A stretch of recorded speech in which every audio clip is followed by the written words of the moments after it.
No, I don't think so either. I'm not. No, we're not gonna. No. Nope. I don't feel we need to give this any sort of creativity. They didn't give us any. No. You know what? Just fucking hit the theme music. Come on, do it. Go.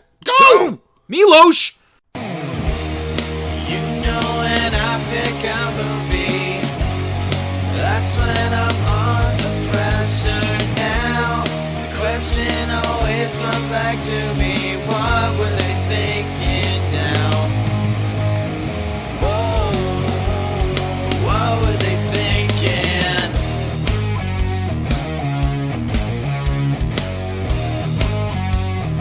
What were they thinking? Fuck. Did I hit theme music at the right time for you, Mr. Brendan? You got it. Oh, thank you for letting me be part of production. Ugh. You are a mad god amongst men. I'm sorry, Milosh. I've got no enthusiasm left in my body. Oh, is okay. This movie is god awful. Is worse than turnip juice. Did you lock Nathan out of the studio again?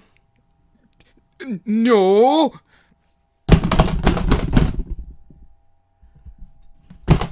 Oh, okay. Let him in. Oh, okay. Milosh. I know. What?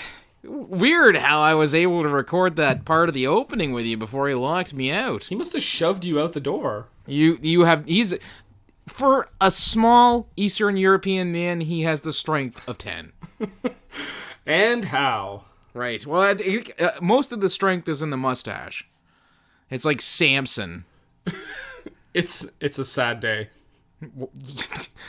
Yes, it is. It's a very sad day. Okay, so you heard our names. I'm Brendan. I'm Nathan. And this is What Were They Thinking, where we talk about bad to questionable movies. And usually, it's a jolly fun time, but I think this week really fucked us over here. Yeah, no, this one's definitely going in the Nick Fury muck postal file. Yeah. So, to round out this 2019 roundup, just destroyed right now, we were talking about the Haunting of Sharon Tate. Mm-hmm. But fear not, Nathan. We are not in our misery alone. That's a sentence, right? So we got some company for our misery? For our misery. Our misery has some company. Excellent. Ladies and gentlemen, you heard her first on the episode on the Dark Tower.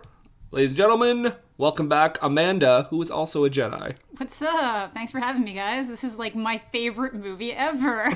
So sorry we did this to you. Oh, well. I did it to myself first. Yeah. This was originally supposed to be Hellboy. And then he asked, is The Haunting of Sharon Tate worse than Hellboy? And I said, oh boy.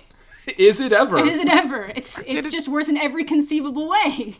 Did it make its way into theaters? Well, Nathan, I'm glad you asked that, because I don't know how much this movie cost. I'm going to assume $10. But, so, I'm sure it was a big hit if that's the case. But, why don't you, how much do you think it made? I don't know, $8.99 a month. It's on Amazon. It did have a limited theatrical run, maybe like 20-something, 30-something theaters. Okay. It managed... So they could get that Oscar contention? Yeah, you gotta get it in. He had to compete with Tarantino. Right. Yeah, you gotta get Hilary Duff in the minds of the Academy. So this movie made a grand total of $19,717. Wow. Which is a lot. That is a lot more than... You've seen the movie. It's a lot more than The Fanatic. Which is... Fair. Which made, 3,000? So, yeah. This is, now, the way I first heard about this movie was actually because of you, Amanda. Yeah, I'm sorry. Yeah, how dare you? But you did a YouTube video on this, and I didn't know this existed. In fact, when I saw that you had a video on this, I was like, oh, is that the alternate title for Once Upon a Time in Hollywood? No, it is just an atrocious movie by a man who thinks he's doing some kind of justification for victims and the horrific crimes they've suffered, and somehow manages to turn it into something about him. And to the point that the main reason why I even made a video about it was because they were manually tracking down videos that either mentioned the movie or reviewed the movie, and if they were negative, they were copyright claiming the videos on YouTube. And they even did it to one of my friends' video when he wasn't even talking about it specifically. He mentioned it in passing at the halfway mark of his video. Like, that's dedication to trying to, like, drown out negative reviews about your fucking movie. Well, I don't feel that would be a successful tact. No, especially if, I mean, you found out about it. So if anyone knew that they were doing that, that's even worse. Yeah, absolutely. And that's why I made a video specifically titled something like, "This movie is so horrible that the studio's hunting down bad reviews." I'm wondering if they did that not necessarily as an attempt to drown out the negativity, but to actually draw attention to how bad it is, hoping to drum up the "it's so bad, it's great" crowd. That's not the direction the director is going in for that movie, though, so that's why I kind of question that logic, because he really loves what he makes, and he thinks he's making really good and important movies. Like, this isn't just someone being like, this is something I can exploit. He is slightly more mainstream Neil Breen, Nathan. Okay. Like, he continuously says things like, "I'm making these movies to give power back to the victims." Yeah, I'm making this schlocky horror movie that really has nothing to do with Sharon Tate, really, when you boil it down. It also has some pretty insensitive dialogue in it, too. Mm-hmm. Because the big thing is that he even sent a letter to Debra Tate, her sister, it's Sharon's sister, talking about why it wasn't actually as insulting as people were making it out to be. But the whole letter just turned into something about him and how he was born months after the murders and how it marked his life. And I was like, dude, pull it back a little bit. Yeah, it was all bad. It was all bad.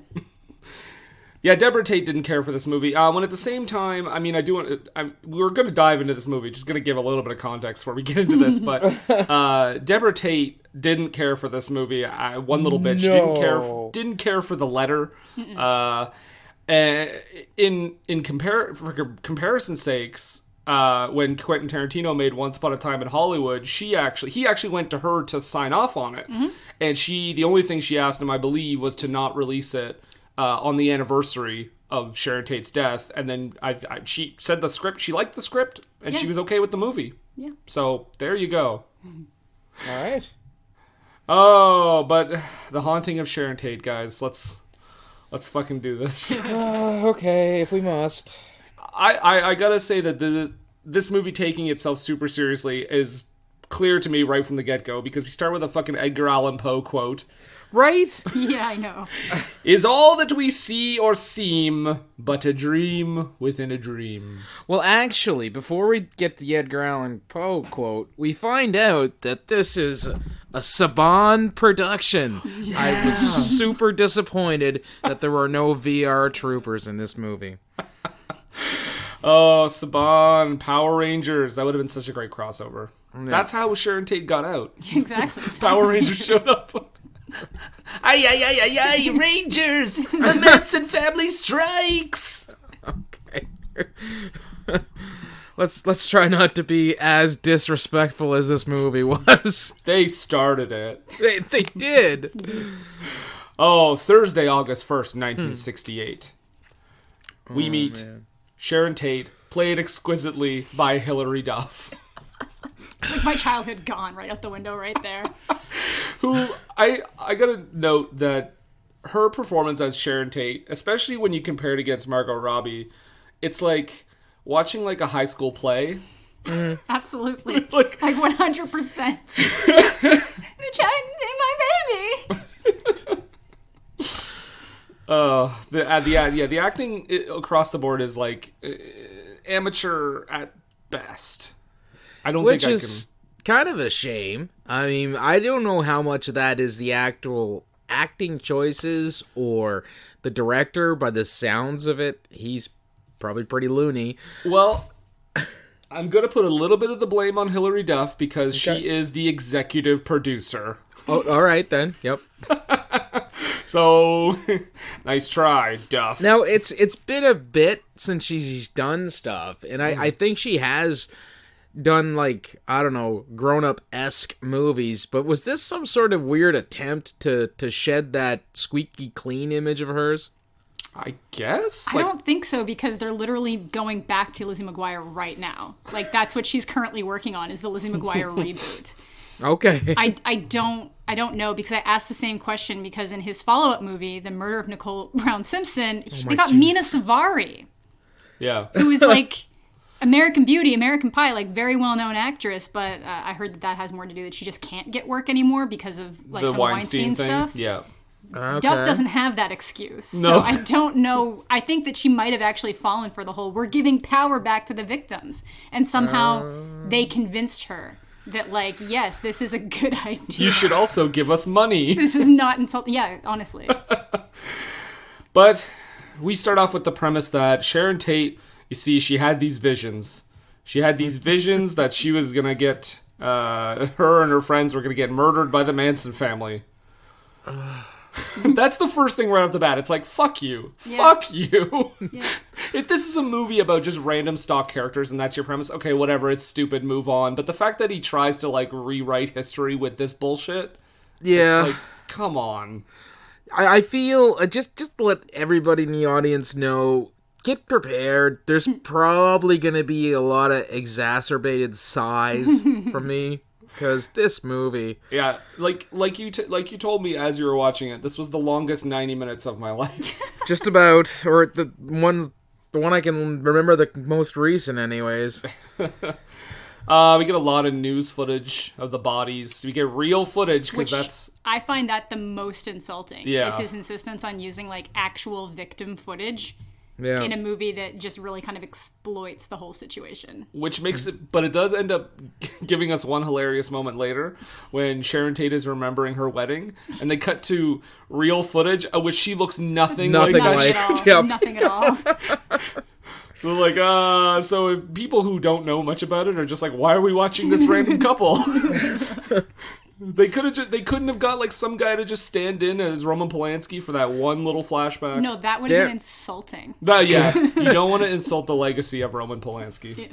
Yeah. He's held in such high regard. And then after all this footage of the murders, we do pan around the house for approximately 48 hours. Yes, the murder tour of the stars' homes. Jesus. Did you notice the name of the person doing the music on this thing? No. Phantom. Oh, yeah. Phantom. With an F. Yeah, with an Yeah. So you know it's legit. Yeah. It's like, sounds like someone Dario Argento would hire to do like a Dawn of the Dead European cut or something. Not pretentious in any way, shape, or form. Not at all. At least he makes good movies, though. Yeah, there's that. 3 days earlier, Uh-huh. Sharon Tate arrives to the house with her friend Jay Sebring. Oh, guys. Oh, he's one of the victims. Oh. Played by John Benet. Oh, yeah. Wait, John Benet? No, Jonathan Bennett. Jonathan Bennett. It's like a weird casting. Also, not alive. Not alive. No. Did the director be low enough to Weekend at Bernie's John Benet into this movie? People saying that it might be his next. Oh. He's going to turn the trilogy into go into a quadrilogy. Oh, my God. The The parents were zombies the whole time? Like, what is he going to do? They did this terrible, just vapid exchange between her and him. Oh, yeah, because he's like, what do I know him from? Mean Girls. He's in a few things, yeah. Yeah, well, Yeah. that's the thing the only thing I could think of off the top of my head, he's like Lindsay Lohan's boyfriend, right? He's like, and he's a host on the Food Network or HGTV or some bullshit. Okay. So better things than this. Yes, considerably. Yeah, no, this dialogue between them is fucking terrible. It doesn't even feel like they wrote anything down, she's like something like, "Oh, you used to date me," and "Oh, no, you don't just do your client's hair. Well, how do you think I make my clients happy?" Oh. Fantastic. Power Thanks. back to the victims. Yeah. Yeah, By implying that he stups his clients. Yeah. I'm going to save that as a clip and just start inserting it every 5 minutes into this podcast. You have to. That's the theme of this goddamn movie. Yes, it is. We meet her other friends, Abigail Folger, who is the heiress to the Folger company. Oh, that's what we could have done for the start of this if we wanted to be super insulting. We could have said, this week, What Were They Thinking is brought to you by Folgers. Good to the last drop. Wait, that's Maxwell House. Oh my god. And then a guy who I kept not being able to understand his name, so I just wrote down Wojciech. I wasn't sure what his actual name was. Wojciech or something like that? Yeah, it sounded like Wojciech. I'm sure it's a real person, but you know what? Since the yes, he was one of the victims. The director didn't make an effort, neither am I. God. And I don't know, are they her friends or are they Roman's friends? Because I think they're more Roman's friends. Yeah, she gets quite up in arms about the whole thing because they finished the nursery. Well, he must be Roman's friend because he gets really fresh with her without her consent. So,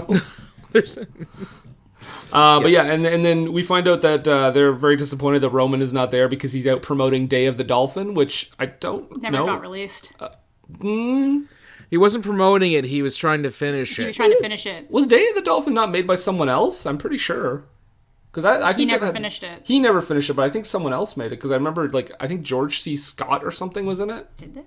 Orson Welles. They do make fun of Orson Welles' ass because, hey guys, it's history, right? We got to make some references to current people. Mike Nichols finished it. Yeah, Mike Nichols. It is a movie. Okay. Wait, the director of The Graduate made Day of the Dolphin? Yes. Finished it. I never would I think a title like Day of the Dolphin was a Roman Polanski, Mike Nichols collaboration. But yeah, so this is a reoccurring thing in this movie too. Is there's a lot of sitting around and talking. Yep. Yes.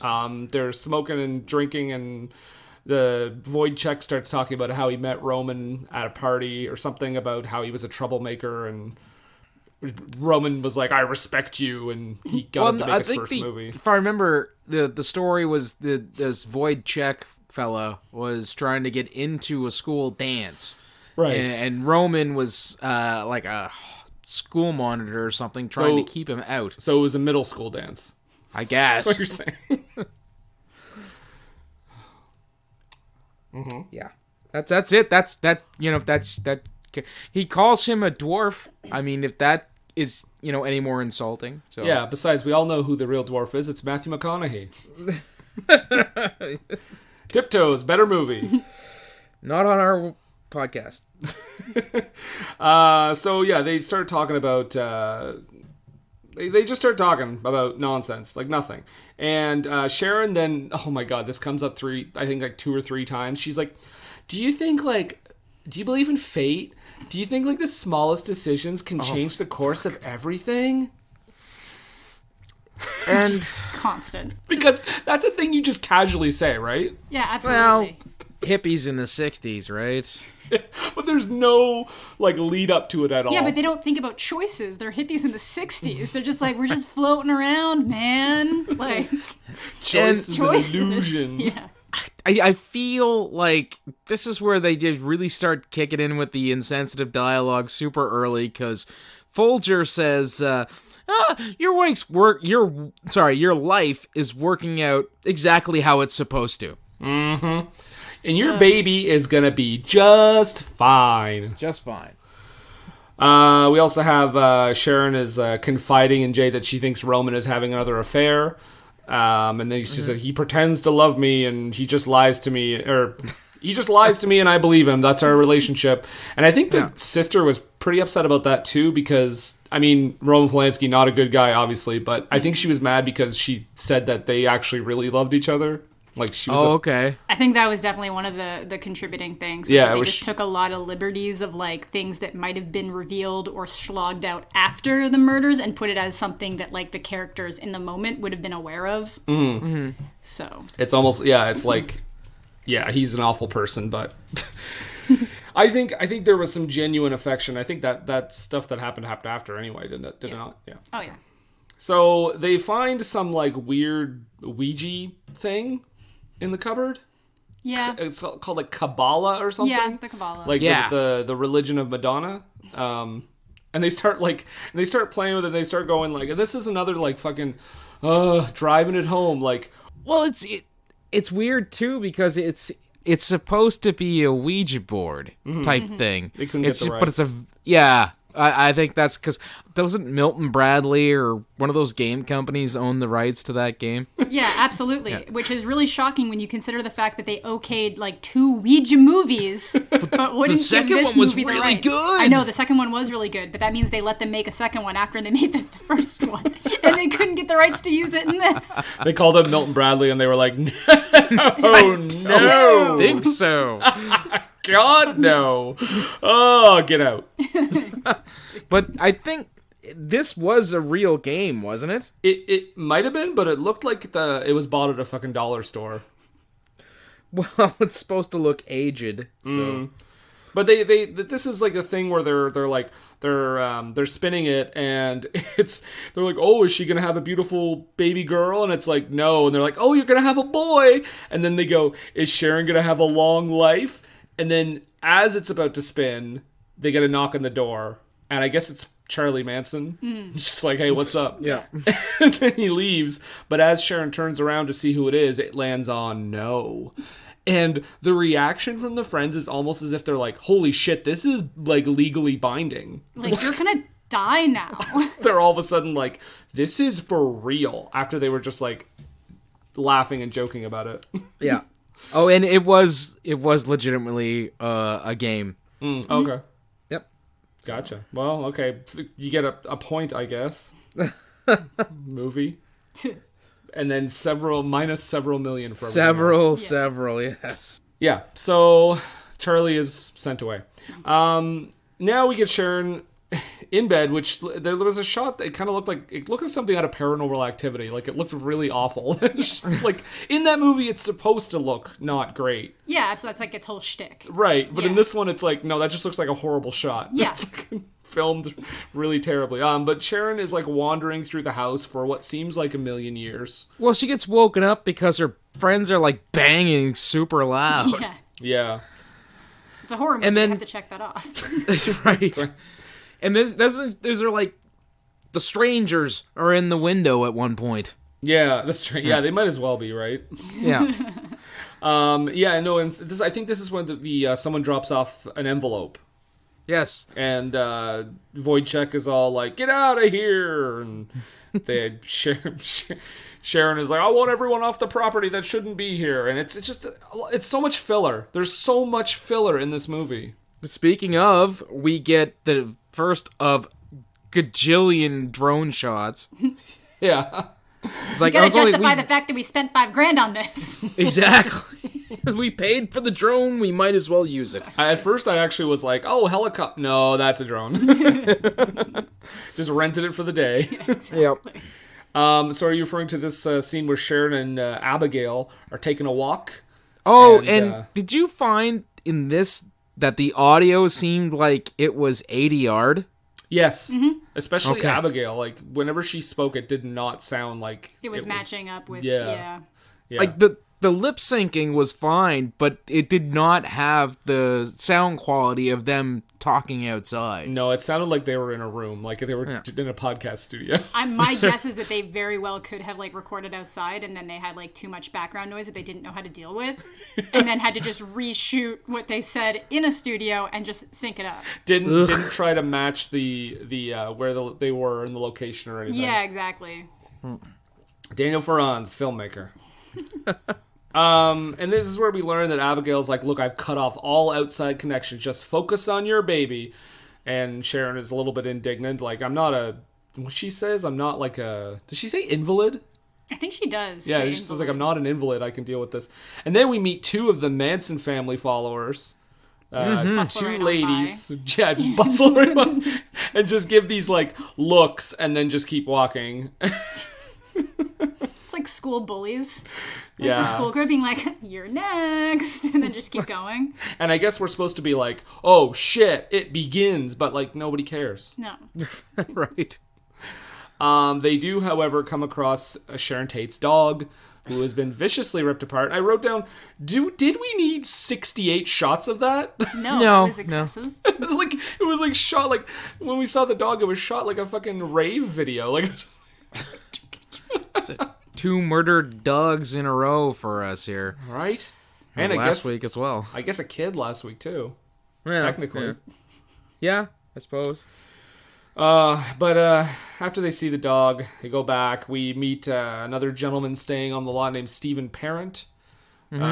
I thought his performance was kind of crazy. I don't know I don't know what it was, but it just didn't seem natural at all. He seemed like the only person who was from the present who had been sent back to the past to like deal with the situation or something. I had to be like, Sharon has to figure it out for herself. Sorry, Dr. Sam Beckett, you're not leaping this time. I can't change her fate. I can only help guide her.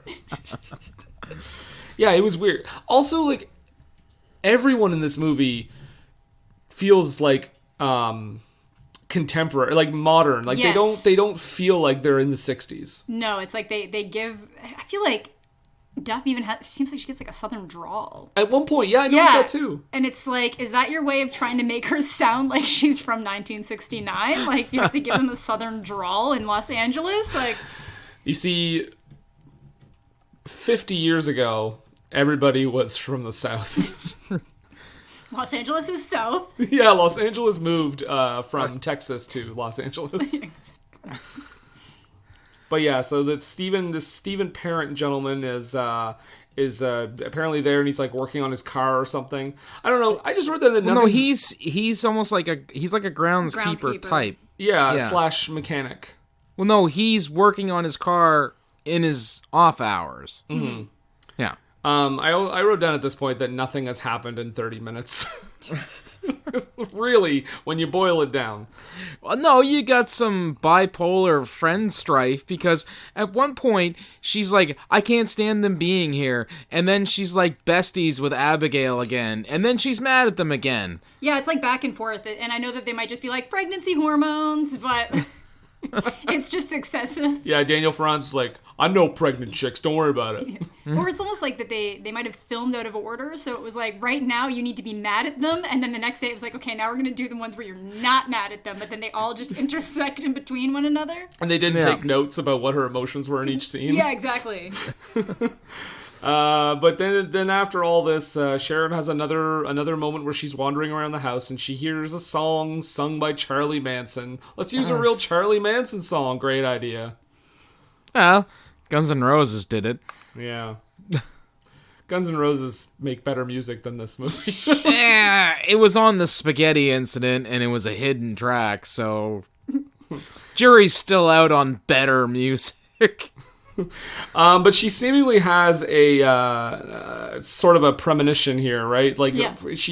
I wrote down that she has a premonition, but I don't remember exactly what happened. She like starts listening to it, and it just starts giving her these like weird. She's like, and it kind of like somehow becomes a premonition while she's still looking at it playing, like she just was, and it just, I don't know, it's just weird. It's like, pretty girl. And then it just because rock and roll is the devil's music. It's almost kind of like she's having some kind of trip, like a trip, but in the 60s. What? You don't say. What? No. Back at the pool, Sharon is telling Jay Sebring all about how she's upset that Wojciech and Abigail are basically taking over the house. Right. And then casually brings up again, do you think you could alter your own fate? And they talk about, and this is where he posits the idea of reliving your life until you get it right. Are we positing the idea that Jay Sebring inadvertently inspired Groundhog Day? That is Daniel Farrands' theory. You've cracked it. Okay. Oh, God. Now he's going to make like a real life Groundhog Day with Jay Sebring. Look what you've done, Nathan. But he does have a fucking line that made me roll my eyes so hard that my head almost hit the floor. When he says, anything's possible. It's like we can rewrite our own scripts. Do you think that we are slaves to our own destiny? This again. I mean, do you think it's possible to alter the course of our fate? Or is our story just our book?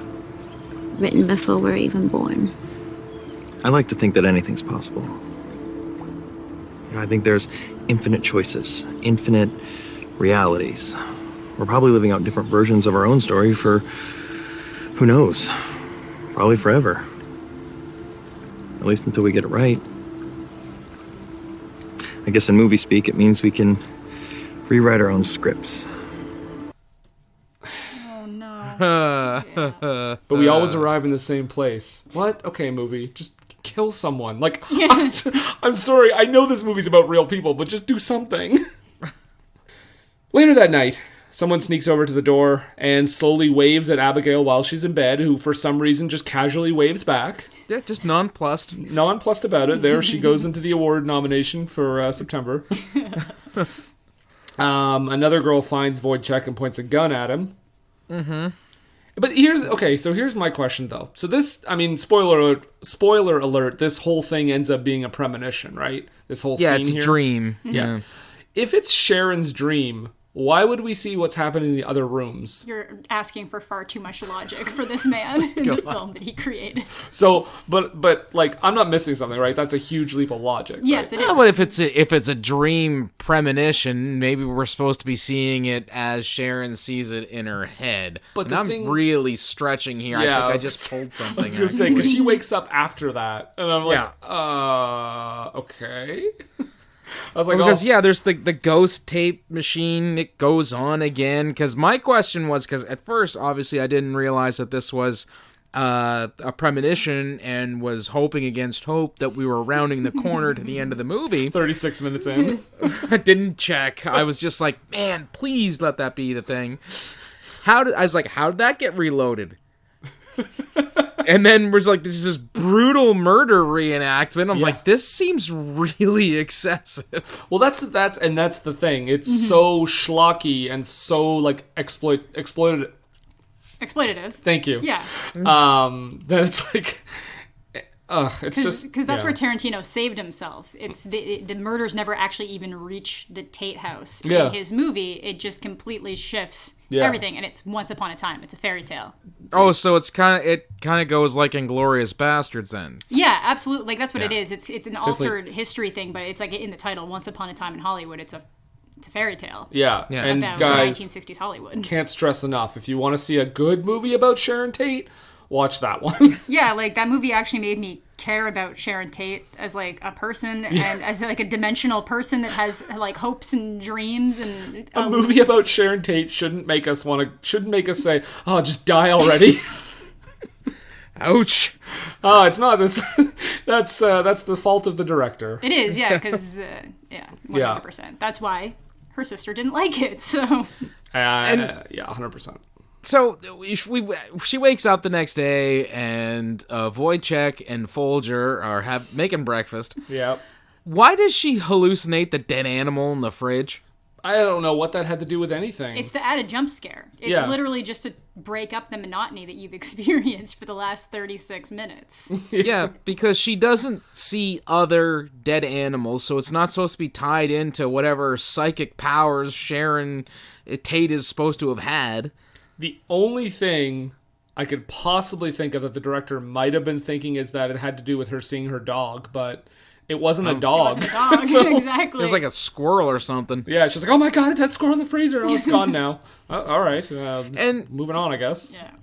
Insensitive Dialogue 2, Electric Boogaloo coming up here, because then they start speculating that the friends had something to do with all of this. Yeah, like really weird stuff. Like maybe you could have made that argument if they had survived, but like everybody in this story that's been introduced up to this point dies. Yeah, they're saying like they're having this dialogue about like, well, you're introducing all these people into the house. You must have brought Charlie in here, and it's your fault. And I'm just like, Jesus Christ. Yeah, like what are you doing? Yeah, because she ends up. She has like an envelope, or she goes and finds like an area where there's like a bunch of envelopes from Charlie, and she's all like, oh, how do you explain these? And they're like, oh, it's been happening a few times. And they're like, we were hiding them from you because we didn't want to stress you out. And in the logic of the movie, if that happened, you would be calling the police. Absolutely. Right. Like, Yeah. and then she even says, like, why didn't you call the police? He's like, what are we going to do for writing to a tenant that no longer lives here? No, that's a different kettle of fish. Yeah, Like, absolutely. Also, he says, for receiving mail for a tenant who doesn't live here. No. For trespassing and harassment. Like, you live in a gated celebrity drive and somebody's managing to get in there and leave things. Like, that's a good reason to call the cops. Like, the entire reason why you live in a gated community. yeah.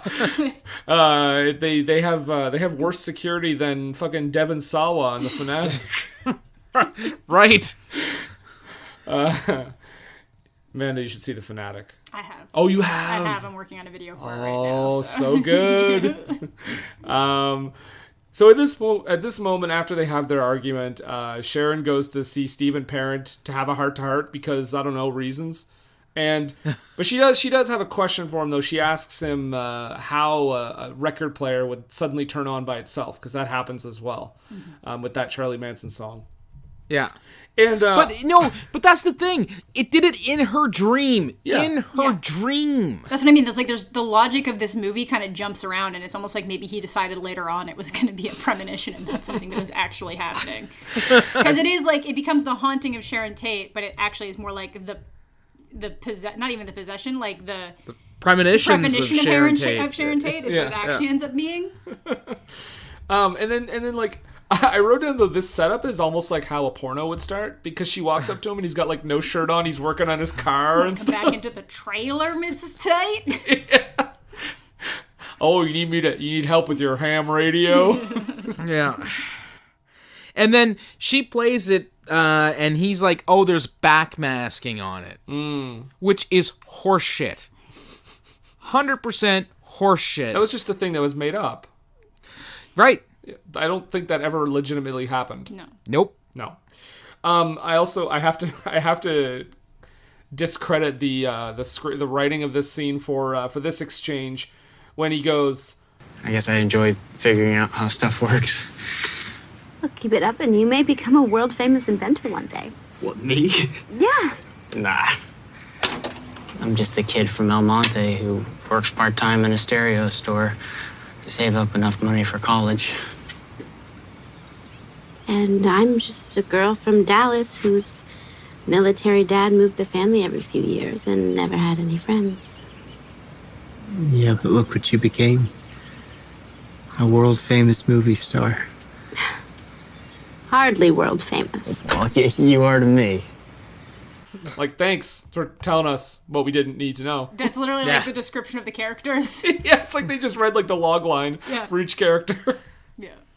And he starts giving the old, he also starts giving the old tinfoil hat when he's explaining the backmasking about how it wasn't the bands that were doing that, it was corporate America, and they were going to control us, so we could all just be just sheep who just blindlessly consume. It's like, okay, Steve, all right, knock it off. Yeah, I wrote down, is this the director speaking? I feel this is a peek into his psyche, not unlike The Fanatic. Not unlike Fred Durst speaking through Devon Sawa. Mm-hmm. I will reference that movie till my dying days. Absolutely. But he has that tinfoil hat rant, and then he starts talking about how he starts talking about the backmasking bullshit, helter skelter, and et cetera, et cetera. And they get the next thing they get a call from Charles Manson. Yeah, he calls and he says, "You're gonna die." We don't hear him say that, but that's what he tells Sharon. He calls, and then Steven's like, "I think it's for you," which I want to hear the first part of that conversation where he's like, "You're gonna die." Speaking. Oh, I think it's for you. Is this Sharon? No, hold on. It's for you. What did he say? You're gonna die. Thought I'd hand him over. Pass the buck. Yeah. I'm young. I don't want to deal with this. I'm just a guy from El Monte. Yeah, just saving money for college. Working in a stereo store. Yeah. This is the next is where they used the real wedding footage, isn't it? Yeah, it is. It is. 'Cause she's and like, I might have a note here. Ghouls. Just fucking ghouls. Yeah, using real footage, which is disrespectful, and also, again, points out how she looks nothing like Sharon Tate. Yeah. I almost wish I had no knowledge of the Manson murder somehow. That'd be almost impossible now. Yeah. But just watching this movie, because my note would literally be like, what is this flashback? Who are they? Who are these people? Are these her parents? Like, why does she have her mom's wedding dress? And then finally, Roman calls. Yeah, and we don't hear the other side of the phone call either. No. Because that would be too far. Yeah, that would be, we don't want to offend Roman Polanski. So we can't He's use having it. a nice quiet life overseas. He's trying to get back in the good graces of the Academy. We're all pulling for him here. What were they thinking? I'm just joking. Fuck, delete that. Delete. But yeah, she does get a call from Roman, and she's all like, we need to leave the house right now. Charlie Manson, and he's got followers, and I think she only ever calls him Charlie. I don't even think she says Manson, but she's like, this guy named Charlie, and he's got people around the house, and I'm going to run the bathtub now. And then, oh, look, she's running the bathtub, and suddenly it turns into blood. What? Ooh, I love it when movies do that. And then, like, the phone goes dead. Helter Skelter appears written on the wall. She finds everyone dead, and guess what? Just another premonition. Yeah, You know 'cause it's she coming.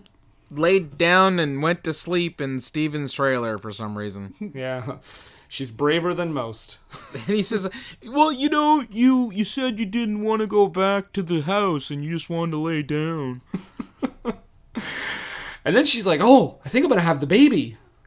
Because, you know, she's, 8 months pregnant? And that's what happened. Yeah. She definitely was about to deliver when, they came over. And then, Steven's like, oh, okay, I'm going to go for help. Uh-oh, the phone line's dead. Just like the premonition. Yeah. I wonder if in her premonition, Steven's tail light didn't work in one shot and then totally worked in another. I didn't even pick up on that, but I love it. Yeah. So her premonition had continuity issues. It did.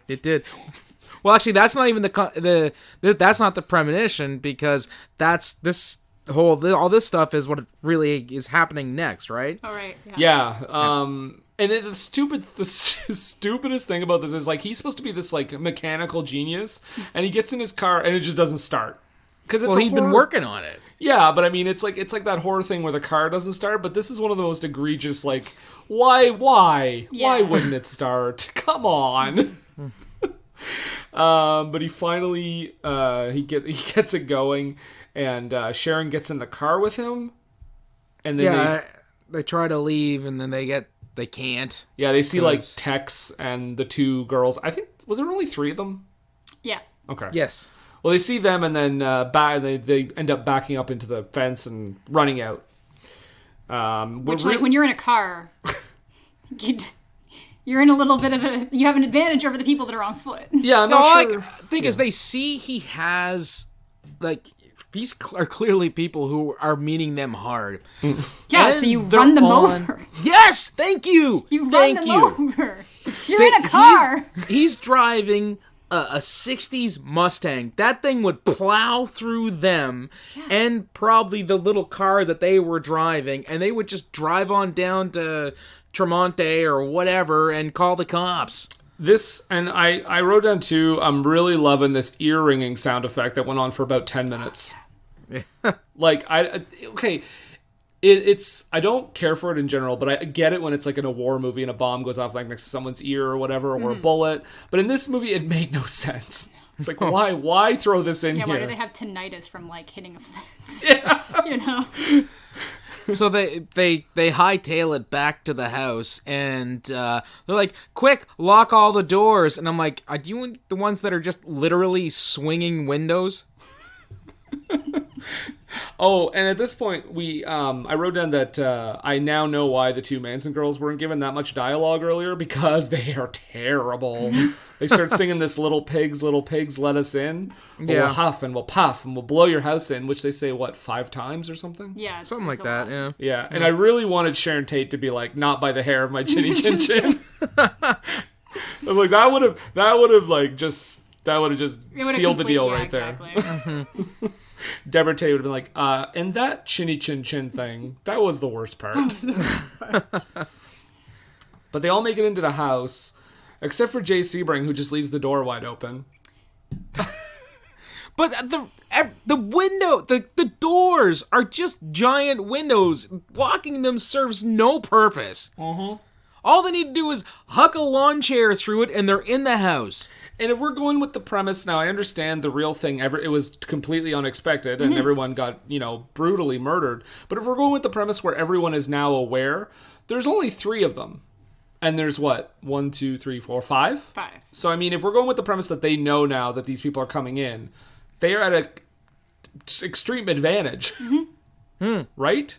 Yeah. They're all well-bodied people. I mean, Sharon is obviously, she can't do it that much, but there's still 4 unpregnant people.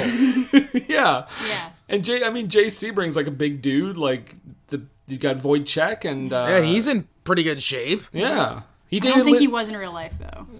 Oh, the real Jay Sebring? Yeah, I don't think so. Oh, okay. Well, it's not that he was in bad shape, but he was just kind of like a smaller guy. Oh, okay. I was gonna say he knows how to deal. He dated Lindsay Lohan in Mean Girls, so that's an accomplishment in itself. Yeah, so the family makes their way in and they start tying everyone up. Oh yeah, Jay Sebring was even shorter than Sharon Tate. Yeah, they even comment on that in Once Upon a Time in Hollywood that she has a type.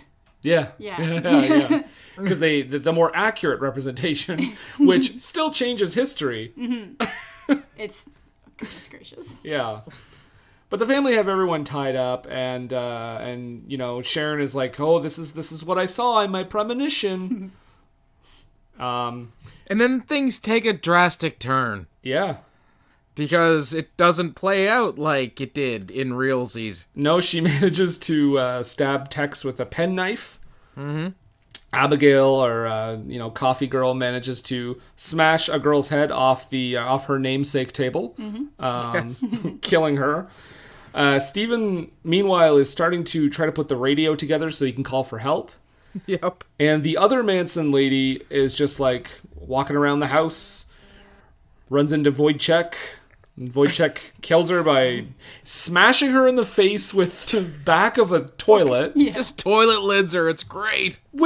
How did that knock her unconscious immediately? Yeah, like 100%. That would have been like... She was just like, I'm still up. I'm still up on my feet. And then... Why was there water in the tub? Because he drowns her. Wasn't Sharon drawing a bath at one point? I think it's from the blood bath that she makes. and then she's just like, oh, and then she runs away. But wasn't that a premonition? That was a premonition. Right! Yeah. Maybe Charlie got there early, took a bath to get cleaned up before the big attack. Oh yeah, because that's what Charles Manson's known for, being tidy and well-kempt. His hygiene and sanity. Yes. Yeah, so they... he kills the Manson girl by drowning her in the bathtub after he's already smashed her in the face with the back of the toilet, which should have killed her. Then the rest of the survivors, which is everyone, they're in the trailer at this point, while Tex, who's by himself. So I don't know again why everyone is huddled up from this one guy. Granted, he has a gun, but I don't know. Anyway, he makes his way in. He can't find anyone. He's walking around, and then Steven is there, and he smashes Tex with a shovel. Right before he does that, he yells, "Hey, asshole!" Oh, he does. He goes to the Patrick Swayze school of attacking people. Yeah. Which did not work out for him one of 2 times. No, did not work out well for Pat at all. No. Nope. And the way he's hitting him with the shovel, it looks like the fakest thing ever. Did you notice how he was hitting him and it didn't even look like he was coming down with any force? Probably because they didn't have the technical people on staff to show them how to do it in a way that you wouldn't actually kill somebody. So yeah, even when he bashes him in the head at the end and the blood comes out, it just looks like he's tap, tippity tap on the noggin, and he starts gushing, and then Sharon Tate shows up and does a big horror finale thing where she gets to kill the bad guy, and she goes, "Fuck you!" Bang! In the head. Fucker, fuck off. Fucker, that's right. Yeah. So she goes from being a murder victim to being a murder victor. What was that? What was that thing you were saying earlier, Amanda? Power to the victims. Giving power back to the victim. That's right. That's what they did. And that's how it ends, right? There's nothing else after that. Because then they ruin it. Yeah, and go, They literally called it out earlier in the movie. Yeah. They were like, there's every, like, limitless possibilities of what you can do, but everything just ends up the same anyways. He literally says it in, like, the first 10 minutes of the damn movie. Yep. So... See, I didn't know. I thought this was, they had changed the title because I thought it was originally entitled Into the Sharon-verse. Like, it was a multiverse type situation. It was like Sharon Ham and... Yeah, exactly. Oh, that'd be great. But alas, it is not. No. Because the survivors all walk in slow motion, hilariously. Yes. And then they go back to the house where the cops are, and there's all these bodies out in the front lawn. You're like, oh, there's the Manson family, because this is like alternate history. But no! It's them! And then they're smiling while they look at their dead bodies, and they feel so happy that they change their fate as they walk off into death. Or do we understand that they've just been in... This is like their endless cycle of purgatory where they have to try to trump the people who murdered them for eternity. Are they ghosts now? That's what I'm saying. I just wrote that the big twist in this movie is that the real-life murders happened. Exactly. Exactly. That's the twist is that the alternate history was incorrect, which we all knew when it happened. And I would like to say that around this point, when we get the slow motion, he doesn't understand. He basically makes slow motion the same way they did back in the day when they didn't have the ability to film things at higher frame rates. Yeah, he just takes frames out. Yeah, well, it's not even that. So it's like they're clearly shooting in like 24. Mm-hmm. But usually if you want to make something slow motion, you have to film it at a higher frame rate. You have to film it at like 60 or 120, and then you have more frames to work with so that it's fluid when you slow it down. They just don't do that. They just slow down their 24 FPS timeline, so it's like chug. It looks like television slow motion from the 90s. Yeah, because in the 90s they obviously weren't spending money to like give them the ability to film certain areas in higher frame rates. Yeah. I just have ugh this movie. Yeah, ugh this movie. Fuck this movie with the sharpest, longest pole. It does end though with a quote where Sharon Tate says, I guess you could say I live in a fairy tale world, looking at everything through rose-colored glasses. I probably always will.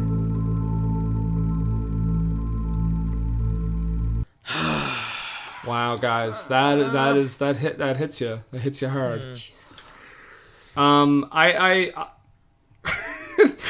That's record time that we got through that movie, by the way, and that's because this movie, as horrible as it is, nothing happens. Yes, nothing happens. No, because it's mostly walking around, talking, and drone shots. Mm-hmm. Yeah, and then the murders, and then like 5 premonitions of like the same thing almost over and over every again. single time. Like this movie is the very definition of filler, no killer, except for the last 10 minutes. Yeah. So of course I will ask, even though this is kind of a rhetorical question, Amanda, would you recommend this movie? No, absolutely not. There's tons of horrible movies I would recommend every day of the week, and this is not one of them. This is unwatchable. This is basically. Nathan. Not in the least. Not even a little bit, eh? Nope. I actually, I was inspired to write my my response akin to one of my favorite movie speeches, and this is addressed to Mr. Daniel Farrands. And then I had kind of have is a it Farrands or Farrands? You know what? I don't care enough to find out. You're making it sound fancier than it actually is. Well, then I'll say Daniel Farrands. Quit churching it up. So yeah, this is one of my favorite movie speeches. Just kind of rewrote it to address Mr. Farrands, and then I kind of have a little bit of a revelation at the end, which might be controversial. So here we go. Mr. Farrands, what you've just made is one of the most insanely idiotic things I have ever seen. At no point in this rambling, incoherent film were you even close to anything that could be considered a coherent film. Everyone on this podcast is now dumber for having watched it. I award you 0 stars, and may God have mercy on your soul.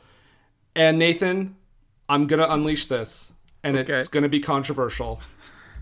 Worse than Postal.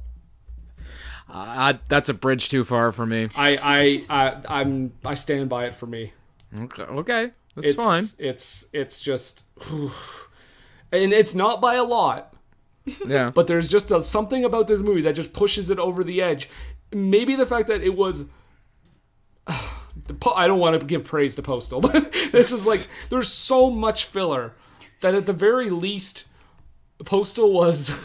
No, I'm not even going to. It's worse At least than Postal had Dave Foley's penis? Postal had Dave Foley's penis and J.K. Simmons. So that automatically puts it up higher.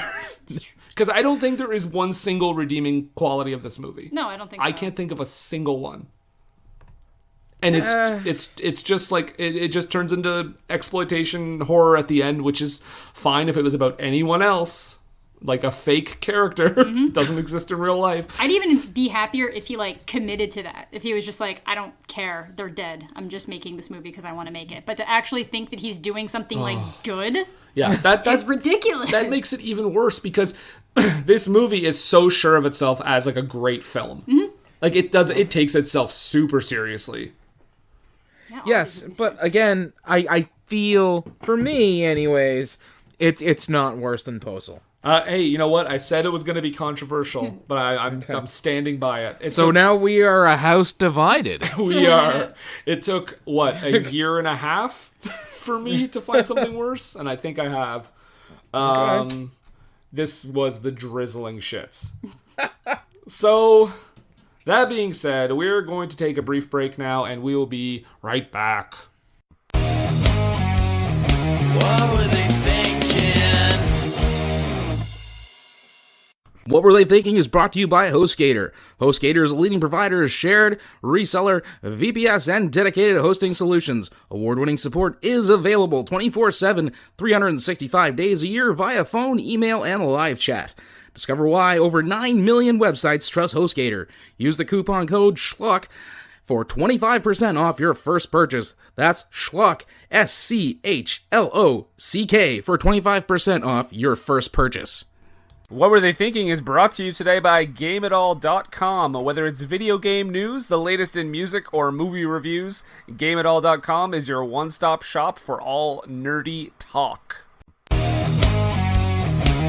were they thinking? And we're back. Yes, we are. Well, guys, it's time to get down to brass tacks. Correct. Oh, I thought the brass tacks was appetizing. Sounded No. Okay. Just taking it low and slow. Nathan, what are we doing right now?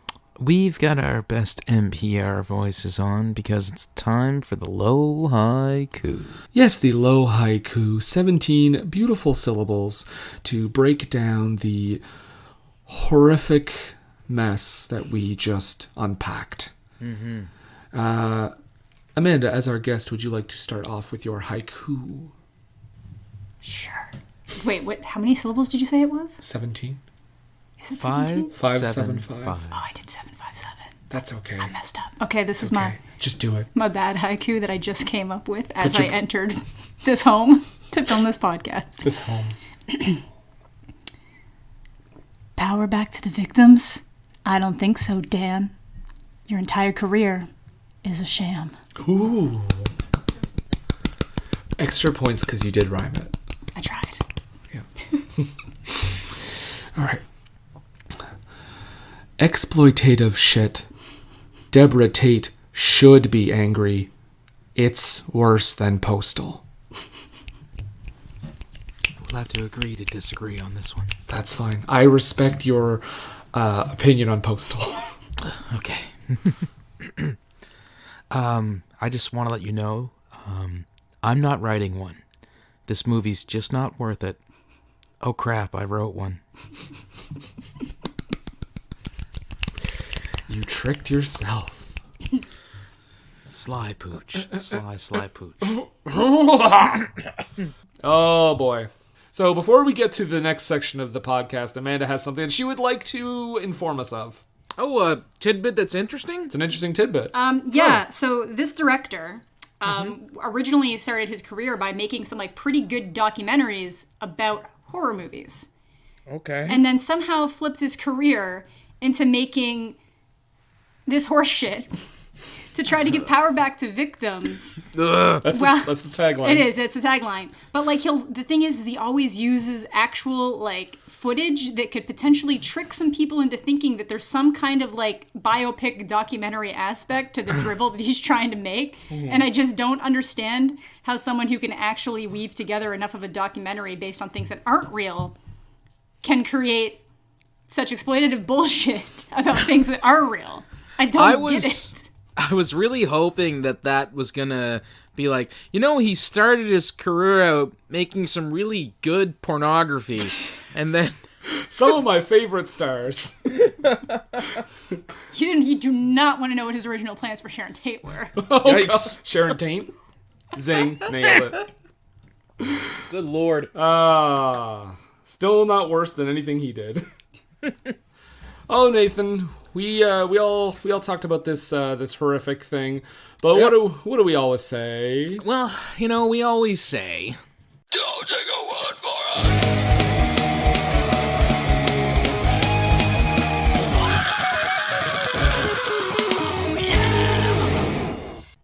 That's right, but you know what? You should, because absolutely take our word for it. Fucking terrible. Well, you can take our word for it because we seem to be right in line with the folks on Rotten Tomatoes. Well, the critics say 6%. I have 19 here. Yeah, I have 19. Oh, am I looking at the wrong thing? Somehow. Okay. Because 6 is accurate, 6 is apt. Okay, my bad. So the critics say 19%. What is the audience at? 33. Yeah, okay, so I did get that right. I might have had 6% written down still from a movie from the Fanatic, I think. Okay. But yeah, so 19 and 33. 33, yeah, okay. That's generous. Those are there are some fucking fabricated reviews from Mr. Farrands' IP address in there. We're just like kids that are like, this doing great. Amazing. That's how you make horror. Yeah. Actually, I thought one of the ones I could read for this Rotten Tomato review would actually be more interesting to look at some of the people who actually had positive things to say about it. So Jeff York, who is a creative screenwriter. That's one of the he's critics? from creative screenwriting. It's from a critic. Okay. Yeah, creative screenwriting. Yeah. Is what I meant to say. Farrands has created a small miracle in the true crime genre. A horror tale that is eminently more moving than terrifying. Wow. Who sucked your dick? True crime? No. I think we know the answer to that is Daniel Farrands. Yeah. This one is not so nice. This is from Sheila O'Malley at RogerEbert.com. She says, the film is appalling from start to finish. Well, Eric Estrada, but not that Eric Estrada. Not as good as Chips. He wrote, I can't really find any benefit or quality in this movie. Yeah, accurate. Mm. I'm just going to keep up with the positive ones because I find those infinitely more interesting. Yeah. Okay. Kristen Lopez. It'll give a counterpoint to us. Exactly. Kristen Lopez from Citizen Dame. The Haunting of Sharon Tate is certainly never boring. And is a cathartic tale of revenge that doesn't feel as exploitative as you feared it might. What? Are you sure she's not confusing this with Once Upon a Time in Hollywood? Yeah. I feel like she must be. William Bibiani of The Wrap says, it's far too early to call this the worst movie of the year, but if it's not, it's going to be a rough 2019. Luke Whiston from theshiznit.co.uk. Good lord. Woo. It says, it's a shame spiral all the way down to the bottom of a barrel. You can make your own helter-skelter jokes. Patrick King from Cultured Vultures. Really, the last thing I expected when I started watching this movie was a metaphysical exploration of the idea of parallel realities by way of a low-budget exploitation film. But that's what I got, and I very much enjoyed the experience. Wow. This is so great. Okay, I have one more. I have one more, and this is actually a positive review. John Higgins from Starburst says, the fruit snack? maintained its flavor for a long time. No, it says, ultimately, the film rises and falls on the strength of a strong central performance from Duff. They're trying to kill my baby. Amidst some jarring moments of horror and violence. Yikes.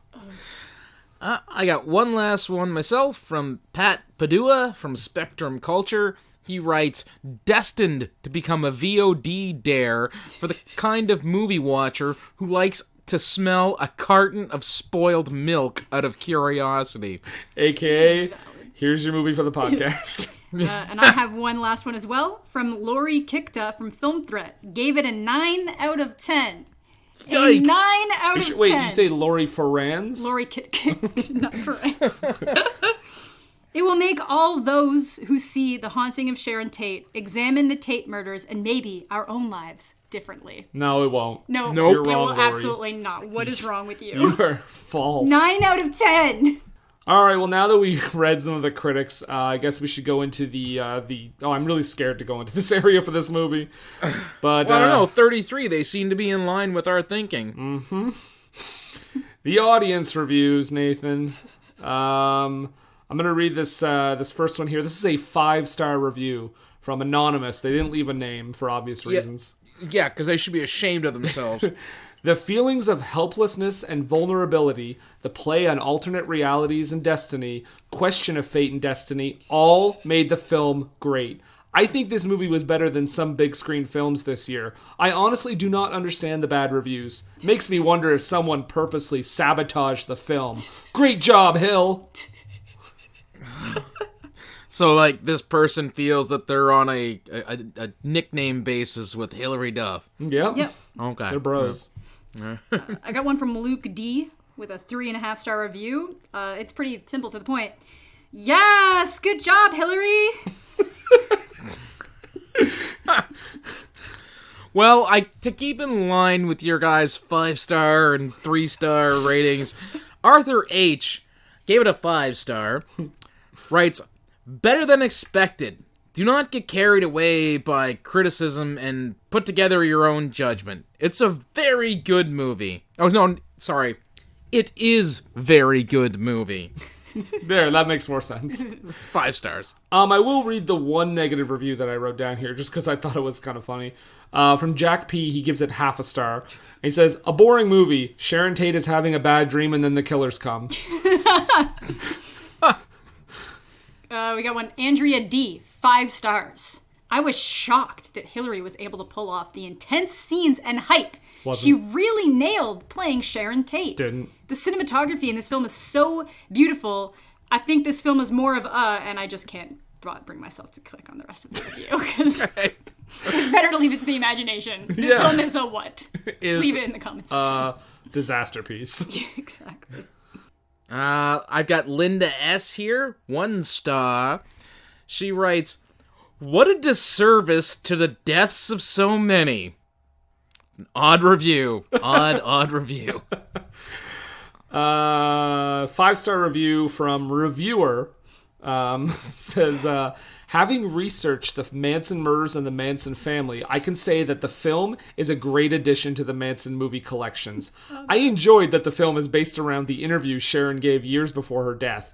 Beautiful ending / tribute to the victims. Watch the film with an open mind, and you'll be all right. No. 5 stars. No. What is this open mind bullshit? Like, it's... Like, what are you supposed to be open to?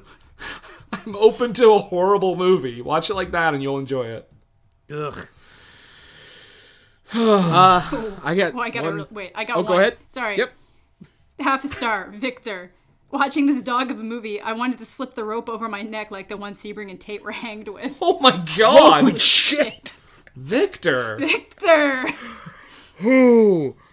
Oh. Well, Mackenzie A is a little less dark. Okay. 1 star, and I feel they cut right to the core of it.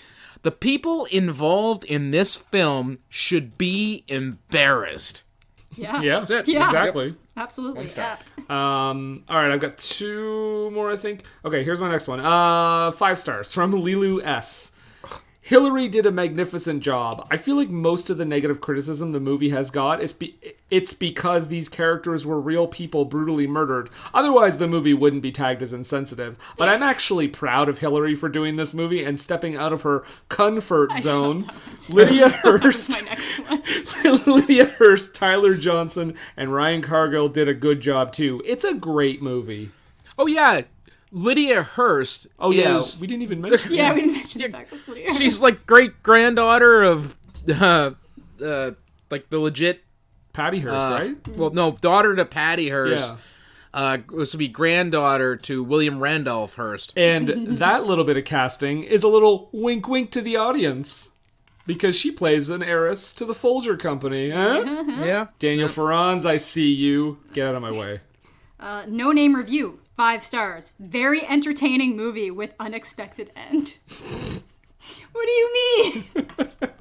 Nathan, you got any more over there? I do. I have one from Colin S. It's a 0.5 star. And I feel that Colin's priorities are a little out of whack here. Oh boy. Possibly the worst film I've ever seen. I can't imagine what Roman Polanski would think of this absolute car crash of a movie.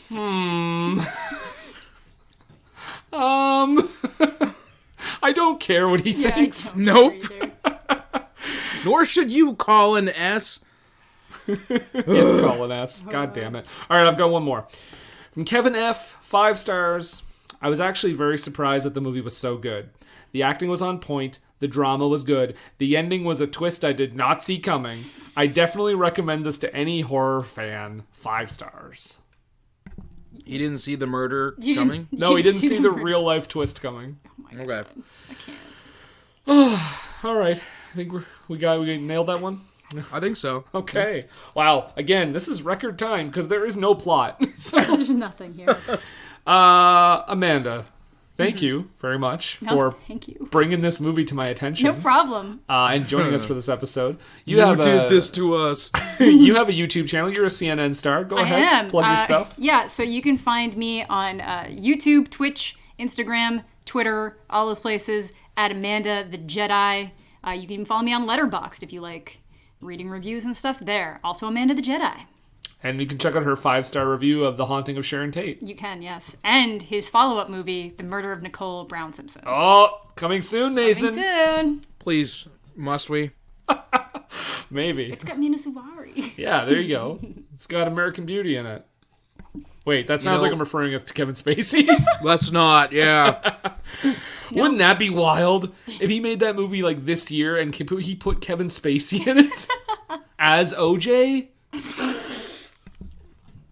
No, all the budget. Gives went him a to real chance to flex his acting chops. Yeah, he's like, guys, everyone's too scared to put him in a movie. Look what I did. We put him in a movie OJ. and in blackface. Oh my god. Oh, I thought he was over before. Who's financing this? All right. Oh, well, we should talk about what's coming up next week. This is your well, not your pick, Nathan. This is actually Patty's pick. Yep. So why don't you give us a little hinteroo as to what she's given us? Hello.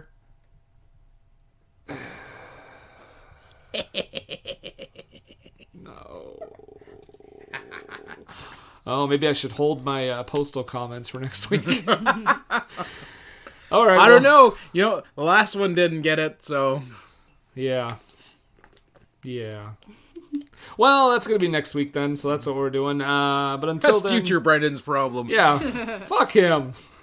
Asshole. What a piece of shit. I hear you, future Brendan, editing this episode. What's the matter? Yeah. What am I doing? All right, well, Nathan, is Montrose Monkington around to spread some joy after we went through this together? Yes, he absolutely is. Oh, thank One God. moment, let me get him in here. Hello! It's your good friend Montrose Monkington III here, and you chaps really, really took it on the chin this month, didn't you? Took it into something. So many regrets. Now, be careful there, young lady. I am British, so no sex, thank you. I am Montrose Monkington III, and you can find far superior videos than The Haunting of Sharon Tate on my YouTube channel, Montrose Monkington TV. And you can also be friends with me on Facebook at the group Montrose Monkington III, Esquire, and Friends. And then finally, if you would like to twit at me, or however it's said. Twit on the Twitter. Yes, twit on the Twitter, as it were. You can find me at Montrose III. That's the number 3 RD. Thank you. More later. Thank you, Montrose. You're welcome. Okay. Well, you can also find us all over the place. We're on all the podcatchers. Podbean. Don't know what happened. Not unlike this movie, we were just all over the place. I feel like we're in more places than the amount of theaters this movie played at. Podbean, Apple Podcasts, Spotify, Stitcher, all that good stuff. You can find us on Facebook. Just search for What Were They Thinking. We are on Twitter and Instagram at WWTT Podcast. We're on Patreon, patreon.com/WWTT Podcast. You can sign up for some cool things like being on the show, picking the movie, put us through hell or reward us. The choice is yours. Pick The Haunting of Sharon Tate 2. Electric Tataloo. You could be an Erica, or you could be a Luke. Yeah, you could be a Biker Boys or a... What did he give us? No, she gave us Brain Scan. Oh, right. Yeah. Biker Boys is the episode that she was on. Yeah. So you could be a Brain Scan or a Postal. Yeah. Yeah. The choice is yours. The choice is yours. You only can pick between those two movies, though. No, you can either be one or the other, as far as you can either be a hero or a villain. No, it's just those two. Yeah. We're just going to redo one of them. No, we're not. Don't put that out there. Postal Special Edition episode. No, it does not deserve the reverence that Kiss meets the Phantom of the Park got. You're right. That is Lawrence of Arabia compared to Postal. Damn right. So, yeah, we're out there. Find us. I want to. Goddamn right, we're out there. Before you ask your regular questions, there, Nathan, I do want to thank Amanda again. Thank you for joining us, giving us this movie, suggesting it, putting it out there into the world. Thank you. You're welcome.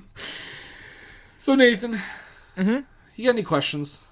Well, I do. I mean, in a movie where the director is seeking to give the power back to the victims, yes, and he posits the idea that there is a Sharon Tate multiverse, a Sharonverse, if you will. Yeah, Sharon Ham, yeah. Right. And in a movie where they have the most insensitive dialogue considering what really happened, and in a movie where they can't even cast a height-appropriate person to be Jay Sebring, I just have to know. Shoot. What were they thinking? Trees swaying in the summer breeze, showing off their silver leaves as we walked by. Soft kisses on a summer's day, laughing all our cares away, just you and I. Sweet, sleepy warmth of summer nights, gazing at the distant lights in the starry sky. They say that all good things must end someday. Autumn leaves must fall. But don't you know that it hurts me so to say goodbye to you? Wish you didn't have to go. Everyone, I'm Ashley. And I'm Justine. And we make up the Cutaways podcast. We're watching the good, the bad, and the essentials of the romantic comedy genre. So far, we've fallen in love with Cary Grant, met up with our terrible friend, Pal Joey, and had the desire to run our fingers through Patrick Dempsey's hair. Join our slumber party for your ears every other week, brought to you in stereo from our blanket fort in Hollywood, California. You can find and subscribe to us on Apple Podcasts, Stitcher, or your favorite podcatcher. Our digital blanket fort can be found at thecutaways.com. If you are the social butterfly types, you can also find us on Twitter, Facebook, and Instagram as @CutawaysPodcast. Bye! It's time, let's check our cue, baby. Pair it with a couple brews, baby. We love good movies. We love the bad ones too. So we watch them all and pass their lessons on to you. Oh yeah.